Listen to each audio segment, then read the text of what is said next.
Hello everyone, welcome to maths guru exam tech channel.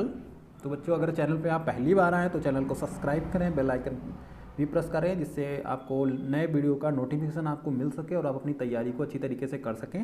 तो जैसा कि आप लोगों ने देख लिया होगा, आज का जो टॉपिक है वो प्लेन है, और प्लेन जो टॉपिक हमारा है वो 3D ज्योमेट्री का है। इस पर हम लोग प्लेन पढ़ेंगे, 3D लाइन पढ़ेंगे, है ना।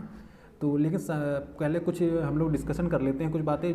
तो जिन लोगों ने बुक डाउनलोड कर ली है, ई बुक, ठीक है, तो एक बात बता दें कि उनको देखिए जिस टॉपिक्स का सॉल्यूशन उनके पास उपलब्ध नहीं है तो उस पर कमेंट कर दें कि इस टॉपिक का सॉल्यूशन नहीं है या ये थ्योरम जो है सॉल्व करने में दिक्कत आ रही है, तो उसको वीडियो के माध्यम से प्रोवाइड कर दिया जाएगा, है ना। और अभी इसलिए कोई भी ग्रुप वगैरह मेंटेन नहीं कर रहे हैं, क्योंकि जो लोग GIC का प्री एग्ज़ाम क्वालिफाई कर लेंगे, है ना, उन लोगों का एक ग्रुप बना दिया जाएगा। उसमें आप लोग अपने खुद को जो आपके साथ सहपाठी होंगे, आपके जो आपके मतलब क्लासमेट हैं, आप उनके साथ डिस्कशन कर सकेंगे। और साथ ही साथ जब भी हमको टाइम मिलेगा तो उसमें आपके द्वारा भेजे गए क्वेश्चन का सॉल्यूशन और जो भी इंपॉर्टेंट टॉपिक्स रहेंगे वो आपको प्रोवाइड कर दिए जाएंगे। और आपको मेन जो एग्ज़ाम होने वाला है उसकी पूरी तैयारी करवाई जाएगी, है ना, वो भी फ्री ऑफ कॉस्ट अब, है ना। तो और साथ में जिन लोगों ने ईमेल अपना सेंड कर दिया है वो अपना ईमेल भी चेक करते रहें बीच बीच में। जो भी महत्वपूर्ण क्वेश्चन मिलते रहेंगे उनको सेंड कर दिए जाएंगे वो क्वेश्चन, और उनका आप सोल्यूशन करते रहें और जल्दी से जल्दी अपनी प्रैक्टिस भी पूरी करते रहें। और जिन लोगों ने मान लेते हैं कोई भी उसमें पेमेंट कर दिया है और उनको बुक डाउनलोड उनकी नहीं हो पाई है, वो भी कमेंट करके बता दें, है ना। अपने किसी भी अगर वीडियो के डिस्क्रिप्शन में भी कमेंट कर देंगे तब भी उनको डायरेक्टली बुक सेंड कर दी जाएगी उनकी ईमेल आईडी पे, और अपना देख ले, है ना। और 2 बार पेमेंट करने की कोई भी आवश्यकता नहीं है। आप एक बार पेमेंट कर दें और आपको अगर बुक डाउनलोड नहीं हो रही है तो आप सीधा कमेंट कर दें तो आपको सीधे बुक सेंड कर दी जाएगी, ओके। और वहाँ से आप सीधे बुक आपको मिल जाएगी, वहाँ से आप अपनी ड्राइव में सेव कर लें और वहाँ से आप क्वेश्चन को सॉल्व करें। और ज़्यादा से ज़्यादा उन क्वेश्चन को सॉल्व कर लें, जो भी थ्योरम्स वगैरह हैं उनको भी सॉल्व कर लें। बाकी जो भी टॉपिक्स मिलते जा रहे हैं उनको आपको प्रोवाइड कर दिया जाएगा उनका सोल्यूशन। और देखिए, जैसे पिछला अभी जो वीडियो था उसमें क्वेश्चन था, हम लोगों ने टॉपिक जो पढ़ा था सेंटर ऑफ ग्रेविटी, है ना। तो सेंटर ऑफ ग्रेविटी में लिमिट लेना क्या कोई उसमें बड़ी बात नहीं थी। आपने को पढ़ा होगा भाई, लिमिट लेनी थी एस्ट्रॉयड की लिमिट। देखिए, हमने फर्स्ट क्वाड्रेंट के लिए लिमिट निकाली थी, है ना भाई, फर्स्ट क्वाड्रेंट के लिए तो लिमिट निकाली थी। तो फर्स्ट क्वाड्रेंट में हमने वैसे 0 to 1 होना चाहिए था, लेकिन हमने उसके जो कोऑर्डिनेट लिए थे वो पैरामेट्रिक कोऑर्डिनेट लिए थे। तो पैरामेट्रिक की जो लिमिट होती है वो कितनी होती है, 0 to π/2 फर्स्ट क्वाड्रेंट के पॉजिटिव में, है ना, पॉजिटिव वाला लिया था। और अगर हमने फर्स्ट और सेकंड दोनों लिया होता, अगर वो कहता अपर हाफ के लिए, है ना, सेंटर ऑफ ग्रेविटी किसके लिए, अपर हाफ के लिए, तो हम यहाँ से पूरा उठाते लास्ट तक ले जाते। इसका मतलब लिमिट जो आती है हमारी 0 से कितनी आ जाती, पाई तक आ जाती, है ना। लेकिन क्वेश्चन में केवल पॉजिटिव पूछा गया था, इसलिए हम लोगों ने 0 to π/2 लिया था। तो ये 2-3 डाउट थे, वो आप लोगों को क्लियर हो गए होंगे। अब हम बात करते हैं प्लेन की। प्लेन काफ़ी सिंपल जो इसका टॉपिक रहेगा, और ये आसान भी है, इतना कोई टफ नहीं है। इसको अच्छी तरीके से समझ लें आप। आपने शायद ग्रेजुएशन में पढ़ा भी होगा, ग्रेजुएशन के फर्स्ट पार्ट में आपने प्लेन पढ़ा होगा। ये इसको शायद थर्ड पेपर में ये है ना, ग्रेजुएशन के थर्ड पेपर में यहाँ ये है ना। तो अगर आपने वहाँ नहीं पढ़ा है तो उसको देख लेंगे आप, एक बार समझ लेंगे। तो प्लेन कुछ नहीं होता है। प्लेन में देखिए, प्लेन की होती हैं 3 इक्वेशन। एक तो जनरल इक्वेशन होती है, ठीक है, और एक होती है हमारी नॉर्मल, इसको नॉर्मल फॉर्म भी बोल सकते हैं, नॉर्मल इक्वेशन भी बोल सकते हैं, जो भी बोलिए, है ना। एक होती है इंटरसेप्ट, है ना, एक होती है इंटरसेप्ट। ये इंटरसेप्ट फॉर्म होती है, वो नॉर्मल फॉर्म होती है ना, नॉर्मल फॉर्म जनरल इक्वेशन। तो इसका जो जनरल इक्वेशन होता है बच्चों, उसको याद कर लें आप, AX + BY। देखिए, अब केवल यहाँ पे क्वेश्चन लगभग समझाना और ये सब तो आपको आते ही होगा, बस ये है आपको आप तक क्वेश्चन पहुँचा दिया जाए। और इसका क्या होता है, LX + MY + NZ = P, और इसका होता है X/A + Y/B + Z/C = 1। ये 3 इक्वेशन है, इनको आप याद कर लें बिल्कुल शॉर्टकट में, है ना। इसी से सारे क्वेश्चन सॉल्व हो जाएंगे, और जो भी क्वेश्चन लाना होता है वो इसी से आ जाएगा। तो इतना आसान है ये, केवल आपको 3 इक्वेशन याद करने हैं। केवल समरी है आपको प्लेन की, वो आप देख लेंगे। अगर क्वेश्चन में हमारे 3 पॉइंट दिए हैं, है ना, कभी कभी क्वेश्चन पूछ लेता है, चौथा पॉइंट है 3 points आर गिवन। क्वेश्चन में मतलब क्या पूछेगा, है ना, 3 points आर गिवन रहेंगे। तो इसमें मान लेते हैं हम हमारे 3 पॉइंट कौन कौन से हो गए हैं, X1 Y1 Z1, X2 Y2 Z2 and X3 Y3 Z3। तो हमारी ये 3 पॉइंट्स में गिवन है। तो कहेगा कि आप इसके लिए एक प्लेन इक्वेशन बताइए, है ना। इक्वेशन फाइंड करना है तो आपको क्या कर लेना है, मैट्रिक्स में इसको कन्वर्ट कर लेंगे, है ना। मैट्रिक्स में आपको कन्वर्ट कर लेना है और यहाँ लिख देना है आपको एक्स वाई जेड, है ना। यहाँ पे क्या लिखना है, एक्स वाई जेड, फार्मूला याद भी हो जाएगा, साथ में देखते रहिएगा। तो यहाँ होगा आपका x1, फिर कितना आएगा x2, फिर कितना आएगा x3, फिर यहाँ आएगा y1, मतलब y वाली लाइन में सब लाइन y के, x की लाइन में x के, है ना, y1 y2 y3, फिर z1 z2 z3, और फिर आपको लगा देना है 1 1 1 1, है ना। बस लास्ट में क्या लगा देना है 1 1 1, और ये आपका इक्वल 0 कर देना है, आपको इक्वेशन प्राप्त हो जाएगा, है ना। तो ये एक मेथड है, इससे भी एक सरल मेथड है वैसे, है ना। और जब क्वेश्चन आएगा तो आपको बता देंगे, उसमें आसान रहता है। देखिए इसके लिए क्या होता है, अगर हमारे पास कोई भी 3 पॉइंट होंगे, है ना, मान लेते हैं 3 पॉइंट जो ये दिए हैं, इसका हम लोग नामकरण कर लेते हैं। तो एक हमारा ए हो गया, एक बी हो गया, एक सी हो गया। अगर हमारे पास मान लेते हैं ये 3 पॉइंट है, तो इससे प्लेन का इक्वेशन निकालना है, तो हम कैसे निकाल सकते हैं बच्चों, तो इसको आप याद कर ले, ए क्रॉस बी, ये इससे आसान पड़ेगा, ये लंबा जरूर लगेगा लेकिन इससे आसान रहेगा, है ना। ए क्रॉस बी और बी क्रॉस सी, मतलब ये केवल लंबा लंबा है और बाकी कुछ कोई दिक्कत नहीं है, आसानी से क्वेश्चन सॉल्व होगा। A cross b, b cross c cross a, है ना, और इज इक्वल्स टू होता है हमारा ए बी सी, है ना, ए बी सी होता है। और हम इस वाले ए बी सी को कैसे सॉल्व करते हैं आपको तो पता ही होगा। तो ये इक्वेशन अगर थोड़ा सा एक लाइन और बढ़ा दें क्वेश्चन के हिसाब से, तो ये बन जाएगा a cross c b cross c plus c cross a is equals to, आप किसी भी फंक्शन को बाहर लेंगे तो वो डॉट बनता है और अंदर कितना बनता है, क्रॉस। तो कहीं ना कहीं हम ये वाला क्रॉस तो फाइंड ही कर लेते हैं इन तीनों में से, है ना। तो आसानी से क्वेश्चन सॉल्व भी हो जाता है। ये सेकंड मेथड जो है, इसी को आप ऐसे देखिए, यही आसानी से लगेगा इससे, और इसमें एक्यूरेसी रहेगी तुम्हारी, है ना। इसमें एक्यूरेसी रहेगी क्योंकि इसमें किसी भी प्रकार की गलती होने के चांसेस नहीं है, और इसमें हो सकता है कहीं इधर उधर में गलती हो जाए या फिर कोई दिक्कत हो सकती है ना। ये लेकिन आसान रहेगा, तो मतलब सजेस्ट यही करेंगे कि आप यही याद करें, ये वाला आसान रहेगा आपके लिए। और इसके बाद एक क्वेश्चन आता है कि किसी भी, अगर हमारा प्लेन है, कोई भी प्लेन दिया हुआ है और वो किसी पॉइंट अल्फा बीटा से जाता है ना, और ये हमारा ये थर्ड होगा, ये हमारा फिफ्थ है, बस इतना ही है प्लेन, बाकी कुछ ज़्यादा दिक्कत नहीं, फिर एंगल वगैरह निकालना है।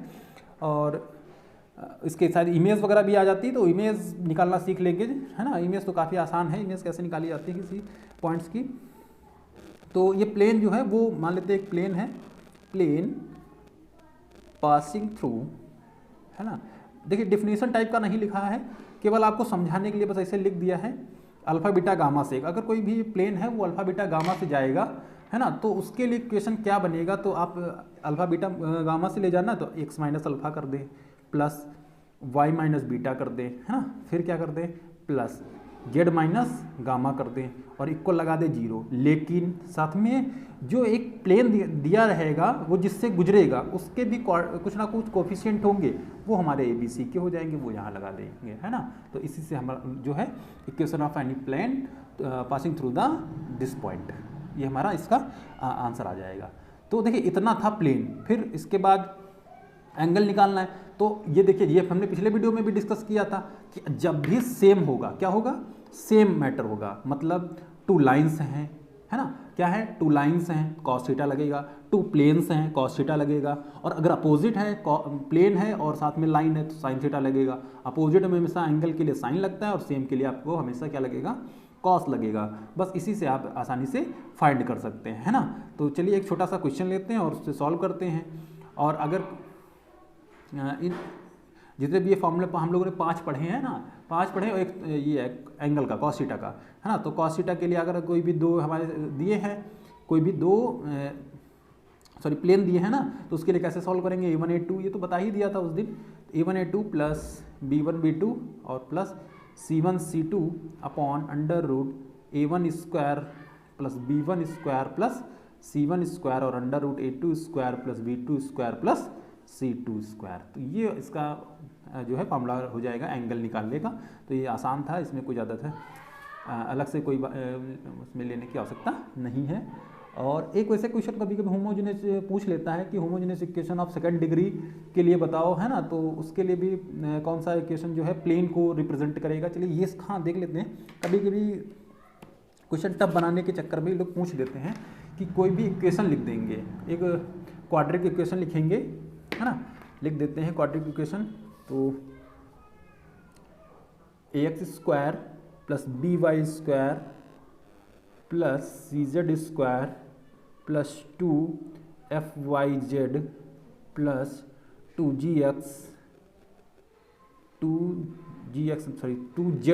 है ना, 2FY हो चुका है, 2GZX होगा, हाँ सॉरी, ठीक है, 2FYZ 2G, हाँ ठीक है, 2GXZ कर सकते हैं या फिर 2GZX कर सकते हैं, है ना, तो इस टाइप से ये भी लिख सकते हैं, प्लस 2HXY इक्वल्स टू 0। ऐसा एक हमारा इक्वेशन दिया रहेगा। ये ज़्यादातर आजकल के ट्रेंडिंग में चल रहा है। ये यूपी पीजीटी में भी इस टाइप से क्वेश्चन पूछा गया था कि कौन के लिए सॉल्व करना था, है ना। तो एक ये प्लेन जो है रिप्रेजेंट करेगा कि एक प्लेन का एक पेयर होगा इसमें, है ना, तो उसको ये रिप्रेजेंट करेगा, तो इसके लिए क्या वैल्यू बनेगी ये फाइंड करना है। तो आपको कुछ नहीं करना, आप यहाँ ले लें ए, यहाँ ले लें एच, यहाँ ले लें जी, है ना, AHG याद हो गया होगा। फिर HBF फिर GFC इक्वल टू 0। बस आपको कुछ नहीं करना है। और अगर अभी भी समझ में नहीं आ रहा तो आप सिमेट्रिक मैट्रिक्स लिखना जानते हैं, आपको ABC लिख देना है, HG इधर लिखना है, HG इधर लिखना है, F उधर लिख देना है, फिर F इधर लिख देना है ना। तो ये इससे भी याद कर सकते हैं। तो आपको उम्मीद है याद हो गया होगा, है ना। ये क्या रिप्रेजेंट करेगा, represent is pair of plane, है ना, पेयर ऑफ प्लेन ये रिप्रेजेंट करेगा। तो उम्मीद है इतना आपको समझ में आ गया होगा। इसके लिए वैसे एक इक्वेशन भी होता था कि अगर ये इक्वेशन ये डिफाइन करेगा तो बनेगा, ये इक्वेशन बनेगा। तो ऐसा क्या होता था सर, 12th क्लास में था कुछ, क्या होता था ABC, और बताइए आप लोग कितना, 2ABC होता था प्लस 2FGH होता था, 2FGH और minus AF square minus BG square minus CH square equal to 0, कुछ इस टाइप से ही होता था। ABC 2FGH AF square minus BG square minus CH square, ठीक है, ये हाँ यही होता था, ठीक है। ये इसको आप जब सॉल्व करेंगे तो आपको यही मिलेगा।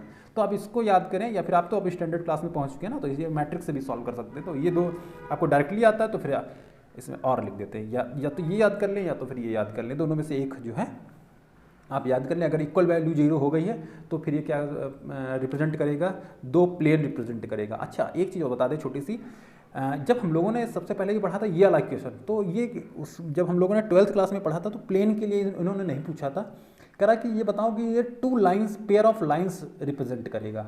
याद आया कुछ, है ना। ये तब ये हम लोग इस छोटे वाले मेथड से सॉल्व करते थे, तो डेल्टा की वैल्यू निकालते थे। याद आया कुछ, डेल्टा बराबर 0 लाना होता था, पेयर ऑफ लाइंस, है ना, 12th क्लास में हम लोगों ने पढ़ा था।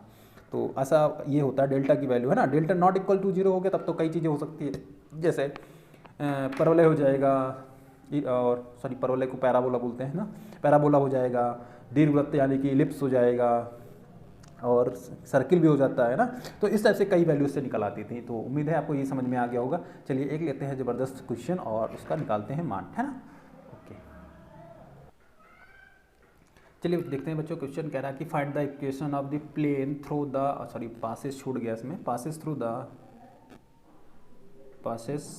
The 3 points. तो जो हमारे 3 पॉइंट्स दिए हैं वो कौन कौन से दिए हैं कि 1 1 0 1 2 1 -2 2 -1, है ना। ये 3 पॉइंट्स दिए हैं और इससे जो प्लेन है ये पास हो रहा है। तो इसके लिए जो इक्वेशन निकालेंगे तो आप जानते हैं कि क्या करना है आपको, ये पॉइंट समझ गए होंगे। ये पहला पॉइंट यहाँ पे लिख देते हैं ना, इसका जो सोल्यूशन निकालेंगे तो पॉइंट्स लिख देते हैं क्योंकि उधर दिखाई नहीं दे रहे हैं। तो 1 1 0 1 2 1 और -2 2 -1। तो पहला पॉइंट बच्चों हमारा कितना है, x1 y1 z1 x2 y2 z2 x3 y3 z3। तो अभी हम लोगों ने इसका जब इसका जो फॉर्मूला देखा था कि क्या कह रहा था फॉर्मूला हमारा, x y z लिखना है, x की लाइन में सारे x वाले टर्म्स लिखने हैं। तो x का 1 हो गया, यहाँ भी 1 हो गया और यहाँ -2 हो गया। फिर y के टर्म में y वाले लिखने हैं, तो यहाँ 1 हो गया, 2 हो गया और 2 हो गया। फिर z के फॉर्म में कौन कौन से लिखने हैं, z1 लिखना है, z2 लिखना है और z3 लिखना है। इतना हमारा जब मामला कंप्लीट हो जाएगा तो फिर हम लास्ट में क्या लगा देंगे, 1 1 1 लगा देंगे, है ना। तो ये हमारा 1 1 1 हो गया और इक्वल टू 0। अब देखिए बच्चों इसको सॉल्व करेंगे तो यहाँ पहले लेंगे x। तो जब x लेंगे तो जानते हैं पूरी की पूरी मैट्रिक्स आएगी भाई, ये छूटेगा और ये छूट जाएगा, तो ये 3x3 की पूरी मैट्रिक्स यहाँ पे आ जाएगी, है ना। उसके बाद y लेंगे, फिर ऐसा लेंगे, तो फिर अलग अलग करना पड़ेगा। तो देखिए अभी इसको आप सॉल्व करना चाहें आसानी से सॉल्व भी कर सकते हैं भाई। y लेंगे, फिर मैट्रिक्स लिखें, आप उस पूरे कॉलम को छोड़ दें, उस रो को छोड़ दें, जो बचे आप यहाँ लिख दें उस मैट्रिक्स को। फिर आप इसी टाइप से z को भी सॉल्व कर सकते हैं, है ना, इक्वल टू 0 लगा दें, है ना। तो ऐसा क्या है, ये फिर इससे बड़ा लेंथी हो जाएगा। फिर वही मेथड हम लोग यूज़ करते जो हमने बताया था आपको, अपना वाला मेथड, है ना, जो हम लोगों ने सिंपल सी भाषा में पढ़ा था। तो सब हमारा सिंपल भाषा वाला जो फॉर्मूला क्या कहता है कि हम पहले a क्रॉस b निकालें, फिर निकालें क्या b क्रॉस c, और प्लस फिर क्या निकालें c क्रॉस a, और फिर क्या निकालें a dot b cross c। इस फॉर्मूले से देखना बिल्कुल अभी फटाफट क्वेश्चन लगेगा। तो हम सबसे पहले निकालते हैं a क्रॉस b, और बच्चों a क्रॉस b कैसे निकलेगा, यहाँ पे लेना है आपको i j k और a क्रॉस b, पहला पॉइंट a मानेंगे, दूसरा b और तीसरा c। a क्रॉस b निकालना है 1 1 0 और 1 2 1। ये आसान भी रहेगा और फटाफट भी लगेगा, एक्यूरेसी भी रहेगी इसमें, है ना। तो a क्रॉस b निकालेंगे, और इसमें समझना कुछ नहीं, बस सॉरी इसको हटा देते हैं। i लेंगे सबसे पहले, तो i लिया जब हमने, तो ये i हट गया, ये हट गया, तो कितना हो गया 1 1 जा 1 और 2 0 0 माइनस j लेंगे, इधर खिसका देते हैं, ठीक है। तो इधर जब j लेंगे तो ये गया, कितना बचा 1 माइनस 0, और फिर जब k लेंगे, है ना, तो ये गया, तो 2 1 जा 2 1 1 जा 1 2 minus 1। This is a cross b is equals to i minus j और v प्लस k, है ना। तो a क्रॉस b आया, फटाफट b क्रॉस c निकाल देते हैं। तो b cross c is equals to i j k, है ना। सॉल्व करेंगे, कितना आएगा 1 2 1 minus 2 2 minus 1। This is b cross c is equals to i लेंगे तो कितना आया 2 1 जा 2 माइनस 2 2 1 जा 2 माइनस 2 माइनस j लेंगे, तो ये गया 1 1 जा 1 माइनस 1 2 1 जा 2 माइनस, तो यहाँ प्लस 2 हो जाएगा, प्लस का k लेंगे, है ना। जब अच्छा दिख नहीं रहा होगा बच्चों, है ना, तो जब इधर जब प्लस का k लेंगे, है ना, k लेंगे इधर, है ना, जब k लेंगे तो देखिए ये गया, तो 2 1 जा 2 और 2 2 जा 4 माइनस 4, तो यहाँ प्लस का 4 हो जाएगा। अब इसको सॉल्व करेंगे बच्चों b क्रॉस c, तो b क्रॉस c कितना आएगा माइनस का 4i, और यहाँ कितना हो जाएगा 2 में से 1 चला जाएगा 1, यानी कि माइनस j और प्लस के 6k। तो ये हम लोगों ने कितना निकाला b क्रॉस c। अब निकालेंगे हम लोग बच्चों कितना c क्रॉस a। तो c क्रॉस a निकालने के लिए क्या करेंगे, तो देखिए c क्रॉस a कैसे निकालेंगे, यहाँ रखेंगे i j k, है ना, और i j k में कितना ये रखेंगे माइनस 2 2 माइनस 1 और 1 1 0। तो c cross a is equals to i, sorry ये फिर लग गया i, और ये कितना हो जाएगा 0 और ये प्लस 1 माइनस j लेंगे, तो ये इधर 0 हो जाएगा, और ये कितना हो जाएगा प्लस 1 प्लस k लेंगे, तो ये गया 2 1 जा 2 माइनस 2 माइनस 2, तो ये मिल जाएगा आपको i माइनस j माइनस के 4k। अब तीनों वैल्यू बच्चों हमको पता है, फटाफट रख देते हैं। तो हमको कितना मिलने वाला है a क्रॉस b, तो a क्रॉस b हमने कितना निकाला है, a क्रॉस b निकाला है हमने i minus j plus k, तो i minus j plus k, है ना, अपने फॉर्मूले में रख देंगे वही जो हमारा प्लेन वाला जो फॉर्मूला है ना, इसमें तीनों वैल्यू क्या करेंगे, इसमें तीनों को वैल्यू पुट कर देंगे, तो और प्लस अब निकालेंगे b क्रॉस c, तो b क्रॉस c है हमारा माइनस का 4i माइनस के j और प्लस के 6k, फिर प्लस c क्रॉस a रखेंगे तो i minus j minus 4k। तो ये हो गया a क्रॉस b ये वाला फंक्शन। फिर लिखेंगे a डॉट b, तो a हम लोग पहले लेंगे, है ना, तो a की वैल्यू कितनी आएगी i plus j plus 0k। ये समझ गए होंगे कहाँ से लिया गया ना, a पॉइंट से उठाया, आप b पॉइंट से भी उठा सकते हैं, आप c पॉइंट से भी उठा सकते हैं, किसी से भी आप उठा सकते हैं वैल्यू, है ना। और अंदर कितना रखना है आपको b क्रॉस c, जब a लेंगे तो अंदर b क्रॉस c, जब b लेंगे तो अंदर c क्रॉस a, c लेंगे तो अंदर a क्रॉस b, है ना। बस अब जो बाहर होगा उसके अपोजिट वाला अंदर होगा। यहाँ क्रॉस लेना है, तो क्रॉस जब आपने a बाहर लिया तो b क्रॉस c क्या हो सकता है, तो b क्रॉस c कितना है minus 4i minus j plus 6k, है ना। इसको सॉल्व कर लेंगे, तो यहाँ से लग देते हैं। अब पूरी लाइन आपको दिख रही होगी।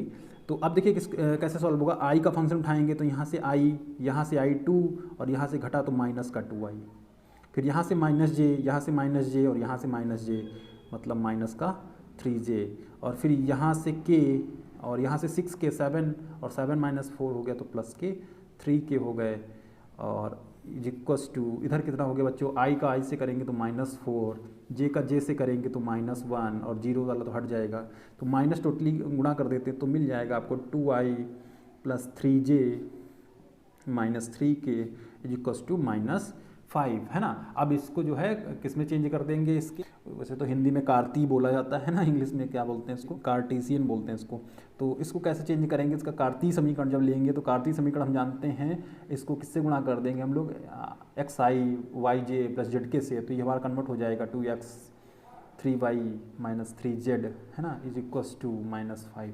ये हमारा जो है प्लेन का इक्वेशन आ जाएगा, है ना। उम्मीद है बच्चों आपको समझ में आ गया होगा, कोई ज़्यादा इसमें मेहनत वाली बात नहीं थी, आसान क्वेश्चन था, थोड़ा सा मेहनत लगाएंगे तो आपको ये समझ में आ जाएगा और इसको आप कर भी सकते हैं, है ना।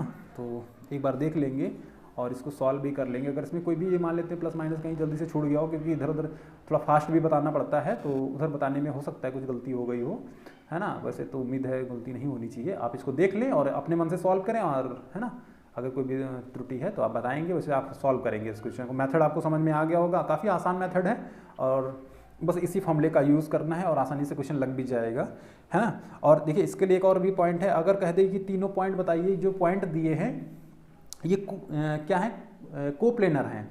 कोप्लेनर का मतलब होता है कि ये संरेखी हैं। अगर आपको संरेखी प्रूव करना तो आप इसको मैट्रिक्स में सेट कर दें और इक्वल 0 लगा दें, है ना। अगर कोप्लेनर है तो इसको क्या करें, आप मैट्रिक्स में सेट करके इनको 0 लगा लें, इनका डिटरमिनेंट ले लें और उसका मान कितना 0 के बराबर रख दें। अगर 0 आ गया तो ये कोप्लेनर हो जाएंगे, वरना ये कोप्लेनर नहीं होंगे, है ना। तो उम्मीद है आपको ये समझ में आ गया होगा, ठीक है। तो वीडियो काफ़ी बड़ा हो चुका है, तो आप इसको देख लें, आप इस पर सॉल्व करें। अगला वीडियो भी इसी पे थोड़ा 1-2 क्वेश्चन और भी हैं, अच्छे अच्छे क्वेश्चन हैं, उनको सॉल्व करा दिया जाएगा, है ना। ज़्यादातर पूछे भी गए हैं, डिस्टेंस पूछी गई है ज़्यादातर इन दोनों के बीच में, तो इसको आप सॉल्व कर लें। और कोई भी दिक्कत हो तो आप बेहिचक बता भी सकते हैं, और अगर आप कोई क्वेश्चन पूछना चाहते हैं तो ईमेल आईडी abhishek.asthana5959@gmail.com पे आप सेंड भी कर सकते हैं। वैसे ये जो ईमेल आईडी है आपको सबको पता होगी, तो उस पर भी क्वेश्चन सेंड कर दें, ठीक है, तो उस पर पता चल जाएगा। और ग्रुप बना दिया जाएगा, जितने लोग प्री एग्जाम पास कर लेंगे उनका सब लोगों का ग्रुप बना दिया जाएगा, है ना। तो उस पर आप फिर अपना डिस्कशन करें, आप अपनी चर्चा करें, आपस में डिस्कशन करके क्वेश्चन सॉल्व करें, क्योंकि जितना ज़्यादा डिस्कशन होगा उतनी ज़्यादा अच्छी तैयारी होगी, ठीक है। उम्मीद तो यही है कि आप लोग जितने लोग हमसे जुड़े हैं उनका सबका सिलेक्शन GIC लेक्चरर के लिए हो जाए, है ना। Thank you. और हाँ, एक ज़रूरी सूचना ये है, जो लोग नेट में फॉर्म अप्लाई करना चाहते हैं वो अपना डेट आने वाली है, आप अपनी अच्छी तरीके से तैयारी करें, क्योंकि जो सन 2022 आएगा नेट वालों के लिए काफ़ी अच्छा आएगा, और नेट एग्ज़ाम जो है 3 बार कंडक्ट कराया जाएगा, तो आपके लिए काफ़ी स्वर्णिम का होने वाला है 2022। तो आप अपनी तैयारी अच्छे तरीके से करना स्टार्ट कर दें। यूपी PGT की वैकेंसी और TGT की वैकेंसी आने वाली है, साथ में हरियाणा में भी PGT की वैकेंसी आने वाली है, तो आप लोग लगातार तैयारी करते रहें, कोई ना कोई वैकेंसी तो ऐसी फंसेगी जिसमें आपका सिलेक्शन ज़रूर होगा, लेकिन पहले तो आप GIC लेक्चरर बनेंगे, है ना। तो उम्मीद है, और चैनल के साथ जुड़ें, तैयारी अपनी अच्छी तरीके से करें। Thank you.